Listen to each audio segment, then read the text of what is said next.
and kittens. You like our new setup? Look at this. Oh yeah. Pretty cool, right? Yeah. Look like Hey guys. sportscasters. Look at that. It's a little different. Bob's taking a little bit too much real estate space. Next time, actually, we should probably turn it this way so we can see ourselves the whole time. So we can see ourselves in the reflection over there. Yeah, there we go. Hello, everyone. Hey guys. I'm a little sweaty. I just finished a training session online. Yeah, you did it with the Colombian the Colombian Federation. Federation. Yeah. Cool. It was like over 500 people. Yeah, about 450 people showed up. It was great. I did it all in Spanish. Yeah. I don't know how. Did you know that Yvette has a special skill of also speaking fluent Spanish? Pretty cool. Yeah. I can get by. Yeah, you guys might notice it's a little different kind of a setup. We're going to do things a little bit differently going forward. You know, we're trying some of the different live streams, but we're going to do a little bit different format. A 30-minute, this is going to only be a 30-minute session. You don't actually will need to join in and exercise with us, but you can take notes and reference it later on and improve your training that way. Yeah, thank you for those who noticed the haircut. Yeah, it's like a whole new different person. Yeah, I feel so much better, much more human. Yeah, so the format will be a little bit different. You can watch it live. I encourage you to watch it live because we're going to have a 5-minute Q&A at the end with us. So the structure is going to be 5 minutes. Story time is the way I like to call it, and that's where me and Yvette will share some of our own personal journey stories about the topic at hand. And today's topic is how to improve reaction time with technique only. There's different ways you can improve reaction time with actual physical exercises, mental training, visual stimulus. But it's going to be pure technique. So Yvette's going to share some of her secrets. We like to say secrets. There are no secrets. There really are no secrets, yeah. But nonetheless, they might be things that you might have not heard of or heard it a little bit differently, or maybe if you hear it the way she says it, then it might resonate with you better. So that's what today's talk is going to be about. So 5-minute story time, 20 minutes, I guess, kind of clinic time where we talk about technical parts, and then the last 5 minutes will be Q&A. And then I'll be looking on my right, and where I can see that questions come up on the screen. And yeah, and I guess, is the audio okay? Do you need us to talk a little bit louder? Mr. Michael, you're always on top of that for us. How are we doing? We good? Oh, I got some music in the background? That's okay, we can hear. Last time we played music, YouTube gave us a slap on our wrist that said, don't play music on your live stream, so fine, whatever. Make our own music. Yeah, I wonder if they'll want that, if you like sing Let It Go from Frozen. What will happen? Okay, well, we'll get going. You are delightfully vocal. I think that means our audio is good. So, again, only 30-minute session today. It will be 5-minute story time. We're into story time now, 20 minutes tactical, and then 5-minute Q&A. So if you do have questions near the end, please do ask them. So, story time. Do you want to go first? You want me to go first? You can go first. Yeah. Chief. I'm older. Okay, so the point of this session is, I know a lot of you guys you might be students or you might be instructors, and you might want your students to watch some of this to get them to learn from Yvette. So, you know, I encourage you guys to maybe share some of these stories. And stories tend to resonate a lot with people a lot more. So, my story with reaction time, we've got some fellow Colombians here who just watched Yvette speak a few minutes ago. My story about reaction time was, I used to be right leg dominant. I got an injury, ACL, partially torn, MCL, and then had to fight with my left leg and wasn't confident with that, and then finally had to switch legs, and then eventually became 50-50 and became actually really good with both legs. But what I didn't know back then was when I was at 100%, I never knew that, you know, you're at 100%, you get injured, but then you don't know when you're back at 100% other than if you're winning again, right? Like if you're winning competition. So the competition was the metric to determine if you're winning. So what I've been able to do and telling other athletes and coaches is if I can measure my reaction time and know if my average reaction time is back to where it was before, then that would be something that would help me to know that I'm recovered from injury. So that's my kind of story of what I wish I had, or when I think about reaction time, what it means to me, and what it can potentially mean to you. And yeah, that's kind of what came to mind. What did you have? Well, I have a lot of stories, but you know, when you said something about your injury, I thought about one of them too. So before Pan Am Games, I actually tore my MCL, and that actually made me train differently. It made me more simpler, and it actually made me faster, because I didn't realize I was making extra steps before, and when I made extra steps, it kind of like tweaked my knee a little bit, and that's how I actually got injured. Oh, okay. Right? So interesting. yeah, it actually made me like an injury. Funny, injury made me faster, because it actually made me think about the ways like your knee goes up, and like more aerodynamic, and like how to not make your knees like bend in certain ways. So actually, yeah, the injury actually helped me learn how to become faster. Yeah. Now that you mentioned that, the other thing I had an opportunity to do when I was injured, what you don't realize is you actually have more time to think. I couldn't train at all for a month or two. So on that month or two, I'm just sitting down and twiddling my thumbs, and I'm just thinking, right? And that thinking time allows you to also kind of reflect on what you're doing right or what you're doing wrong. So that's another kind of blessing in disguise. But so anyways, that was our little story time, our 5-minute story time. Now we're going to get into the tactical. So this is going to be a little bit more technical. But it's all for all levels actually. Because when you're a white belt, yellow belt, learning how to kick for the first time, it's so important. And me and Yvette talk about it all the time, and you hear from all the coaches. You have to have a strong foundation. These little things that we're going to be talking about are part of your foundation. If you have a wrong stance from a yellow belt to a white belt, it's going to be hard to correct that. Or it's just not hard, it's going to take you longer, or your results are going to take a little bit longer to come in. Positive results are going to take longer to come in because you have to undo some of your bad things. So these will apply to white belts and yellow belts, and also for high performance. And I mean, Yvette competes; she's world rank #1. I mean, you compete at the highest level possible. So if you are also competing at that level, then this will also apply to you too. And then lastly, if you're just in it as a coach, you're not competing yourself, great things to teach your own students as well. So there's something here for everybody. So please do take notes. We will post this on our YouTube channel afterwards. And then for those who want to get in touch with Yvette for any sort of seminars and stuff like that, she goes into this and then a lot more. And so, feel free to either, if you don't have her contact, reach out to us. We can make the connection and see if the timing matches up for her. She does an amazing job with all of her work. So, I guess let's get right into it. All right. Okay, so I'll move the camera back a little bit so we can see kind of your stance here. So for those that might have just joined in, this is what we're talking about today, reaction time, how to improve reaction. Oh, let me get in the camera. Back down a little bit. How to improve reaction time with technique. So we're just going to focus on pure technique and little things that will help improve your reaction time.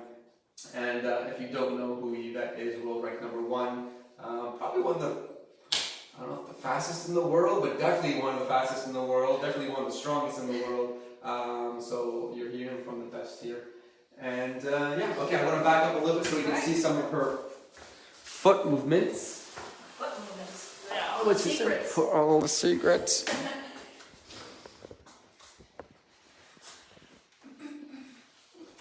Do you need more space? No, I think I'm ready to see here. Yeah, let's move this back a little bit. Maybe you can tilt it down just a little bit and you can see my feet. Okay, no, that's good. I can go from here. Okay.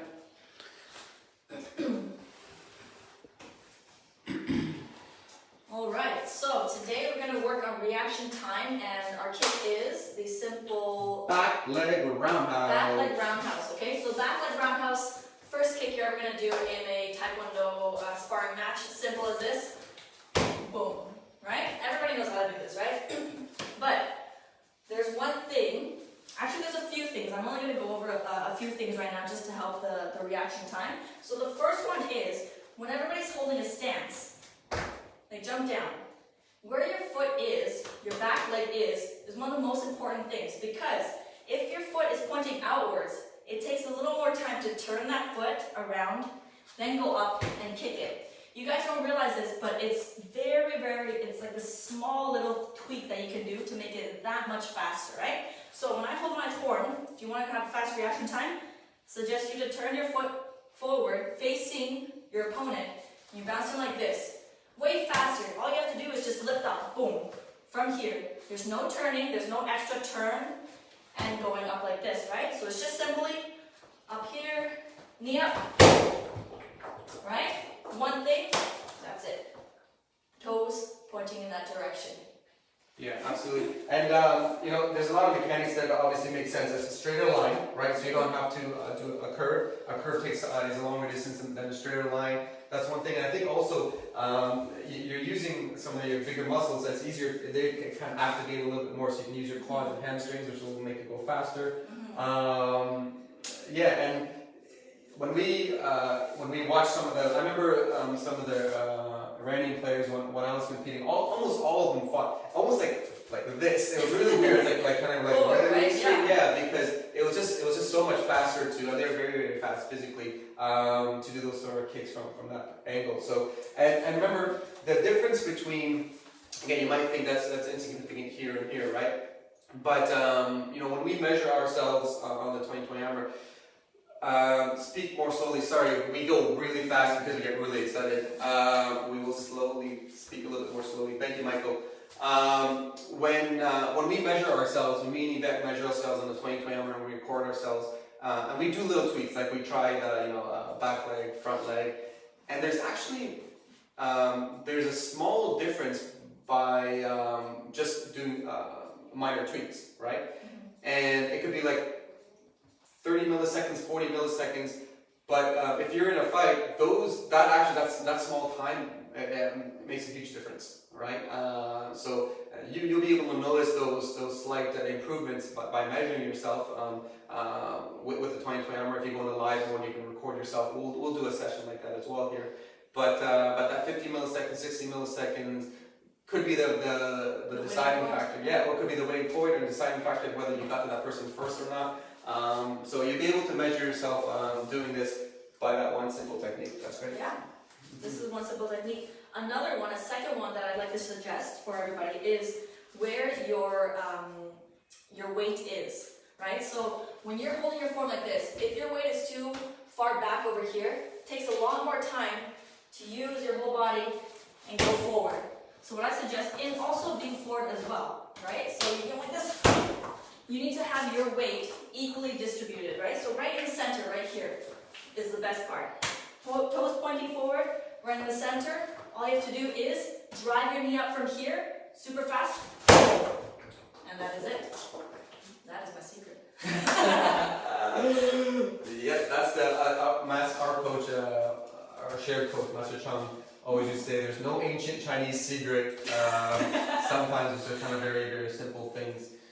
You're a little bit shorter than me, so I think the camera will be that tight, so I have to go down a little bit.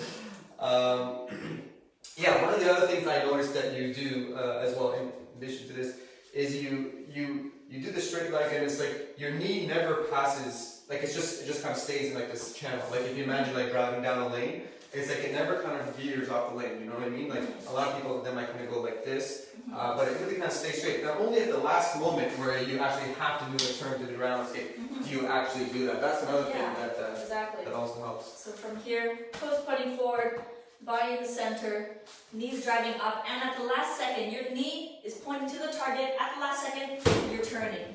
As opposed to having your feet outwards right here, your body back, and turning, using that power. See, it already takes a lot more energy for me. Sorry, I'm looking at myself. It already takes a lot of energy from me to lift up from this stance with my body weight back, with my toes pointing sideways, and going, and then turning more, because I have to turn this foot, my supporting foot, even more as well, to hold my balance.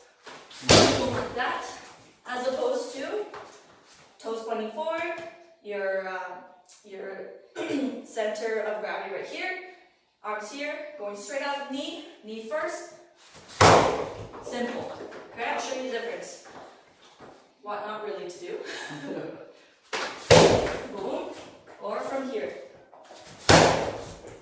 You can already hear the difference in speed and reaction in those two different stances. Yeah, absolutely. And the other thing that is that tight here? The other thing that you'll notice when you are doing this way is that not only are you slower, but it takes more energy. It takes more energy. Right, so then you will get actually more tired near the end of the fight. So not only are you slower, but you're actually using more energy. So this is like a lose-lose in that situation. So when you are more centered, when you are it actually uses less energy, but is actually faster. So it's actually the most optimized way of kicking, both for stamina and reaction time as well. And we do have a stamina mode there, which we will not. Today's session is not about stamina, which we will not cover, but you can actually measure your stamina, and actually that would be a good exercise. We'll do one day, and you can test it yourself. For those of you who have the best, kick a certain way. With maybe more weight on one leg or the other leg, and then try kicking, and then see how much stamina you have. And then do it with a more balanced your body weight centered, and then toes forward, and then kick that way. And then see how much more power output you actually put out. And then if you're noticing a difference, then you should probably go towards the way where your stamina is actually more increased, because more stamina obviously means you'll have a better chance of kicking with more power near the end. So that's very, very important. That's one thing you can also try out. Sorry, so for those of you who might be just kind of joining in, we're doing the format a little bit differently. We did a 5-minute story time right here. That's the first thing that we did. And then we're doing 20 minutes tactical. We're in the middle of that right now. And then 5 minutes Q&A. And so if you have any questions, and today's topic is specifically how to improve reaction time with just pure technique, not physical exercises, not mental training, not any sort of visualization, just pure technique. Small little tweaks only. You may already know this, but it's good to have a reminder. Yeah, exactly. Reminders are also important. And again, this applies to all. Why am I looking at this one? Sorry, we'll fix that for next time. This applies to all skill level. So if you're a white belt, yellow belt watching this, if you're an instructor, good to remind your students, or if you're a high level competitor. Well, she's ranked #1, so this is stuff that she does all the time too. So again, that's what we're covering now. Any other tips for back-to-back round this week that you can think of for improving reaction time? Honestly, these small little tweaks are what I always think about, because whenever I'm bouncing, sometimes your foot automatically goes this way, right? But I always think foot straight, that means going straight in a straight line, boom, like this. Sometimes you don't even have to bend your knee. You can go straight up, like that. It's even faster. But in a fight, they're always moving around, so your knee is the one where it's pointing to the direction of the chest guard, right? So, again, one more time. Body centered, right here, right? Now back here, it takes a lot more energy to drive that leg up and turn and kick, right? So you want to work on your reaction. Put your center of gravity right in between your legs, toes pointing forward, staying light. Knees going up first, okay? Driving from the floor, just like that, okay? So, one more time, toes, gravity, knee. That's all you need to know for now. Yeah, so you know what I like to do is, let's see what that looks like for time. So, why don't we do like maybe 30 seconds of how you normally do it. And then one with what maybe the most common way people kind of hold their stance. Yeah, the most common way actually now, because of these days, people like to hold their stance a little bit. Yeah, exactly. So Exactly that's like more this. of a natural way for today's game to do that. Let's see how that impacts your reaction time. Yeah. Alright, Let's go. do it in real time. Oh boy. Oh, it's unlocked. Okay, good. No, it's unlocked. Alright, this is fun. I always love measuring. I know, I should try, I'm going to try a few just like this, how people usually hold their forms now because of today's game. A lot of them are like front leg based. A lot of people kind of, lost that back leg reaction time now. Everything's all front leg now, but I'm always a true believer of foundations. So that's why we're using back leg today. Yeah, and there's obviously there's reasons why people do lean back that way for defense and trying to avoid getting hit and stuff like that. But it's important to know what the implications of that is, and I think we'll be able to see some of that right now. Okay. So last time I had a little bit of a challenge with the putting two cameras in front of each other, but now I solved that by buying another tripod. So that's the way we solved that. Not just a great fighter. All right. Okay, you know what? It'll probably be easier this way, yeah. Okay. We're in our early days of this live stream. Yeah, so this is the new setup that we have. Hope If you guys have any other suggestions, we'd love to take them as well. What you guys want to see, how our setup is like, what we can do to make it better. Yeah, we're we're always open looking to for feedback. suggestions. Yeah, absolutely. All right. Hey. All right. Oh, go! Reaction time! Okay. Okay, so this is her normal way. Okay. It's a little high. Yeah, it is a little high for you. Oh.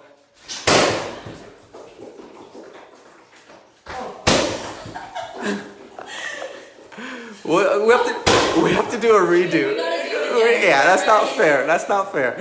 Okay, we're gonna do that one again. That was on a totally different height level for her. We're still in the works of improving our live stream, okay, guys? So you're lucky you are guinea pigs. Okay, so for this one, hold on, Ali. Yeah. I'm going to do the most common way that people do it right now. Okay, so people are holding their forms back here, with their arms back here, legs and weight all in the back leg, probably about like 80 to 20%. And then this is how the reaction time for the back leg would be if you're holding your form like this. Okay, so we're going to test that out for, want to do 30 seconds? I think 30 seconds would be a good time, yeah. All right, Okay. I'm going to try to go as fast as I can, honestly, I will try, but from this position, okay? Yeah, I don't think you do anything less than 100%. There we go. Oh man. Oh shoot, I just spilled That's okay. coffee on your jacket.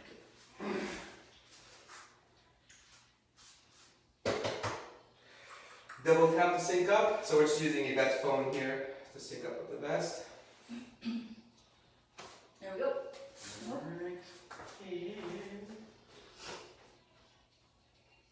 Alright, so this is. Ready? No, not ready. We'll do. Okay, 769. Not what to do. Yeah. So yeah, this is the way we're talking about potentially again what not to do. So with the back leg, more weight on the back leg. So it actually takes a lot more energy to go from back here. I'm curious to look at the numbers. Okay, so there we go. So your best was 769, your average was 992. Okay, you did 5 hits in this one. We only did it for 30 seconds. Okay, so It's actually a lot harder to hold that form too. yeah, it takes a lot of energy, It right? does take a lot of energy because all your weight is transferred in the back right here, and you really have to work hard to go forward and Yeah. go up again. Okay, so 769 was your best time. 769. Was your best, and your average was 992. 992. So this is with weighted. So the most common way that people hold their forms these days, okay, that's what I was doing, like this. 80% back here, holding your form like this. I don't really like that, but Yeah, let's see if it tests it what out. it is. Okay. So now our way, the tips that we gave you were, put your body in the center, in between your legs, so the center of gravity is evenly distributed, and then your toes, pointing it forward to make it aerodynamic, to go straight to the chest guard. Knees going up first, driving from that floor. So from here, boom, just like that. Okay? Okay, I'm going to start the match here.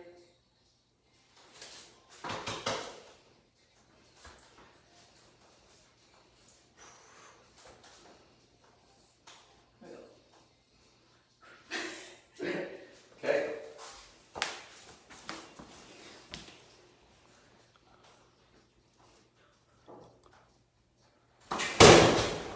Already 646. Average is 655 already. Toes pointing forward, center, grabbing here. Even feels easier for me too. I don't have to do any extra movements with my body. Just having my leg go straight up because my toes are already pointed in that direction. Wow, huge difference. So best was 646 and average was 664. Okay. So let's bring it over here. Oh yeah. Well. Right, look at that big difference in average. And remember, average is the one that really matters. So if you want to write it down. So your average was 664. 64. Average, and your best was 646. 646. So your best and average are pretty close, which is good. That means it's you're very consistent. But look at that difference. That's almost 300. In terms of the best. So 992. 992 minus 646. That's not a baby. Is not the baby's fine. Don't worry. They scream a lot around here. Yeah. So from this average, I had my back leg weighted, right? How everybody holds their form. Show it to me, just like this. So my average with this stance was how usually people hold their form right now, right? In our fights right now, everybody is more front leg dominant and pushing their balance back here, 80% to 20. And then my average was 992. It's a little bit slower. It's about 300, milliseconds? Yeah. 300 milliseconds slower than when I had my stance centered, my toes pointing forward, and driving my knee up straight like that. So 300 milliseconds. That's a lot, guys. 300 milliseconds. You have to understand that's a lot of time. A lot of time difference. And remember, so what does that really say? So what that means is, and if you've ever had a chance to see Yvette fight, you'll notice that she is almost always more physically dominant than everyone else. Part of that is her speed and reaction time, but basically what we've just been able to show you is that if people are the way she fights people that fight typically this way, she will be 30% faster than them. Like that's a pretty big difference, right? And with those numbers, we can actually tell that it's true. Yeah. And then on top of that is that you also notice it's actually more tiring. So her stamina she'll have to have better. She gets that better stamina because she doesn't have to use as much weight behind there as well. So that's a huge improvement, a huge insight. Again, I know there's reasons why people do fight this way, but you have to now look at the cost-benefit analysis. Is that something that you want to risk, or maybe you change the strategy and become faster, and then have a little bit more stamina, and then also maybe you can do kind of blocking in better ways to get around it. So one of the other ways in terms of, I don't think we talked about, because the main reason people do this is for defense, right? So it's essentially to not get hit, right? So another way that you can practice that while still kind of maintaining the more faster neutral stance is if you put it on game 9, it's called survival. Basically, it's like a one-player energy scoring. So you have 100% health, and as you get hit, your health goes down. But you don't have to pair it up with anybody. So you could wear as a person practicing your blocking, and you block, and you get someone to kick you. And basically, the longer you can keep your health, then that means your blocking was good, right? So that's another way you can practice your blocking to kind of maybe get away from having to rely on just this part alone, but maybe with more stepping movements and neutral body stance, which gives you faster reaction time. So Yeah. All right. I think that was, what is the time? Sorry, we have too many. So if you guys came in late, what we talked about was reaction time and how to make your back leg faster. So what I said today was that in today's game, everybody holds their stances back like this, and that causes you to use more energy to transfer that weight and go, therefore making your reaction time way slower. So what we suggested today was holding your stance right in the center, toes pointing forward, and driving your knee up straight. And with that, I was 300 milliseconds faster. Huge. 300 milliseconds is not a small number, and you can tell you were kicking. You weren't just I'm trying. Yeah. Okay, so that's actually we went a little bit over time.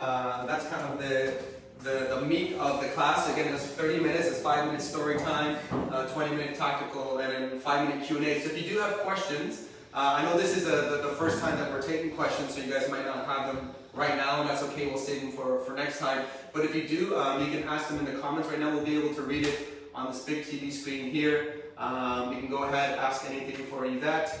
If you have a question for me, you can ask me as well, or just any sort of general question. You can go ahead and do that. Oh. While we're waiting, got a little baby. So be careful, don't bounce this one because you can hit the computer. Okay, come here, sit with me. Do you have a question for Auntie Yvette? Huh? No? You have a question for her? Why do you lean back there and why does it go the other way? Oh, it's reversed, yeah. Sometimes when you do the camera, you can go this way or go the other way. That's a good question. Lila's learning the mirrors, the wonders of the mirrors of the camera. This is my little daughter, and it's also Yvette's goddaughter. Mm-hmm. Saludos. Was that a question or a hello? Hello. Hello, sir. Sorry, I could not read Spanish. But nice to have you here. Yeah. All right. There was one question I thought of that someone asked you was it was in a little bit of Spanish, so I only got some of it. Was are you always the fastest person in the ring when you compete? Actually, like in the class that I taught before that, somebody asked me as well. I mean, you're fast. You're very fast, but is there somebody else faster? And the thing is, like, it's not about being fast physically, it's about the timing as well. So I think timing is super important, and that's what actually makes you faster. So it's like a reaction too. So you have to find the right time to react. Right. And doesn't mean your kick. If you know how fast you are, if you know how fast your reaction is, then you should know at what timing to kick. Right. So it doesn't necessarily mean if you're super fast, you're gonna always get there first, right? So it's a combination of two things. Right. Yeah, absolutely. Okay. Well, we ran out of time for this one. So if you guys want to get in touch with Yvette for any sort of seminars or questions, you can reach out to her if you have her contact. If not, you can contact her through us. And yeah, I think that's it for today. Yeah. Thanks, everyone. Bye. See you. Bye-bye. Right.